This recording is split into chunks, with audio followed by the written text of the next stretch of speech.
Hello, my name is Anabelle Howze, and tonight I'll be reading from the Random House book of Bedtime Stories, and we'll be reading Young Kate. A long time ago, old Miss Doll lived in a narrow house on the edge of the town, and young Kate was her little servant. One day, Kate was sent up to clean the attic windows, and as she cleaned them, she could see all the meadows that lay outside the town. So when her work was done, she said to Miss Doll, "Mistress, may I go out into the meadows?" "Oh no," said Miss Doll, "you mustn't go into the meadows." "Why not, mistress?" "Because you might meet the green woman.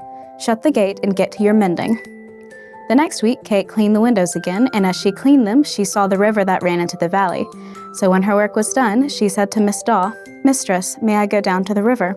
"Oh no," said Miss Doll, "you must never go to the river." "Why ever not, mistress?" "Because you might meet the River King, bar the door, and polish the brasses." The next week, when Kate cleaned the attic windows, she saw the woods that grew up on the hillside, and after her work was done, she went to Miss Doll and said, "Mistress, may I go to the woods?" "Oh no," said Miss Doll, "don't ever go up into the woods." "Oh, mistress, why not?" "Because you might meet the dancing boy.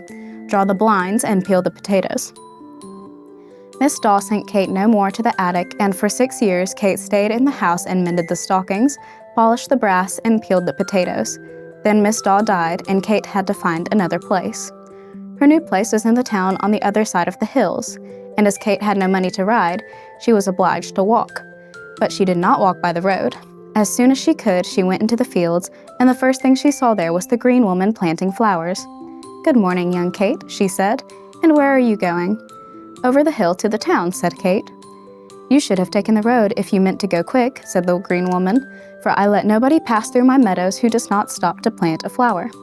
"I'll do that willingly," said Kate, and she took the green woman's trowel and planted a daisy. "Thank you," said the green woman. "Now pluck what you please."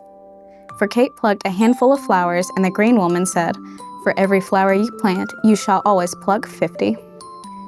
Then Kate went on to the valley where the river ran, and the first thing she saw there was the River King in the reeds.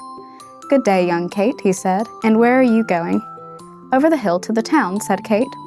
"You should have kept to the road if you're in anything of a hurry," said the River King, "for I let nobody pass by my river who does not stop to sing a song."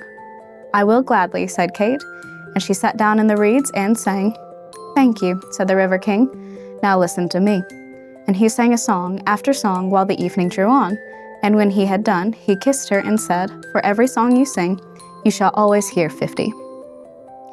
Then Kate went up to the hill to the woods on the top, and the first thing she saw there was the dancing boy. "Good evening, young Kate," he said. "Where are you going?" "Over the hill to the town," said Kate. "You should have kept to the road if you want to be there before morning," said the dancing boy, "for I let nobody through my woods who does not stop to dance." "I will dance with joy," said Kate, and she danced her best for him. "Thank you," said the dancing boy. "Now look at me." And he danced for her until the moon came up, and danced all night long until the moon went down. When the morning came, he kissed her and said, "For every dance you dance, you shall always see 50. Young Kate went to the town, where in another little house she became a servant to old Miss Drew, who never let her go to the meadows, the woods, or the river, and locked the house at 7 o'clock. But in the course of time, young Kate married and had children and a little servant of her own. And when the day's work was done, she opened the door and said, "Run along now, children, into the meadows or down to the river or up to the hill, for I shouldn't wonder, but you'll have the luck to meet the green woman there, or the River King, or the dancing boy." And the children and the servant girl would go out, and presently Kate would see them come home again, singing and dancing with their hands full of flowers.